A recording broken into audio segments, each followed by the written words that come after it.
ഇത് നമ്മളിപ്പോൾ കൊട്ടിയൂർ ക്ഷേത്രത്തിന്റെ കിഴക്കേ നടയായ മന്നഞ്ചേരിയുടെയും കണ്ടപ്പനത്തിനും ഇടയിലുള്ള മാനന്തവാടിക്കുള്ള മെയിൻ റോഡിന്റെ ഭാഗമാണ് ഈ കാണുന്നത്. നമ്മളിപ്പോൾ ഒരു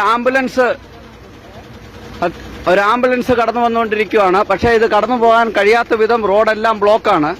ആകെപ്പാടെ 5.5 മീറ്റർ ടാറിങ്ങുള്ള റോഡാണ് ഈ മണത്തണ മുതൽ അമ്പായത്തോട് വരെയുള്ള മലയോര ഹൈവേ എന്ന് പറഞ്ഞ് ഉണ്ടാക്കിയിരിക്കുന്ന റോഡ്. ഈ റോഡിന് സൈഡ് ഫുട്പാത്തോ ഓടയോ സൗകര്യങ്ങളൊന്നുമില്ല. 4 വരി പാതയ്ക്ക് വർഷങ്ങളായിട്ട് 4 വരി മട്ടന്നൂർ മാനന്തവാടി 4 വരി എയർപോർട്ട് റോഡിന് ഇവിടെ സർവേ നടത്തിയിട്ടിട്ടുണ്ടെന്നല്ലാതെ ഇതുവരെ വാഹനം കടന്നു പോകാൻ കഴിഞ്ഞിട്ടില്ല. ഇതാണ് കൊട്ടിയൂരിന്റെ അവസ്ഥ. അധികാരികളെ, നാട്ടുകാരെ, കൊട്ടിയൂർ ഭക്തരെ നിങ്ങൾ കാണണം. ഇതാണ് കൊട്ടിയൂരിന്റെ അവസ്ഥ. ഒരു ആംബുലൻസിന് പോലും കടന്നു പോകാൻ കഴിയാത്ത സാഹചര്യമാണ് കൊട്ടിയൂരിലുള്ളത്.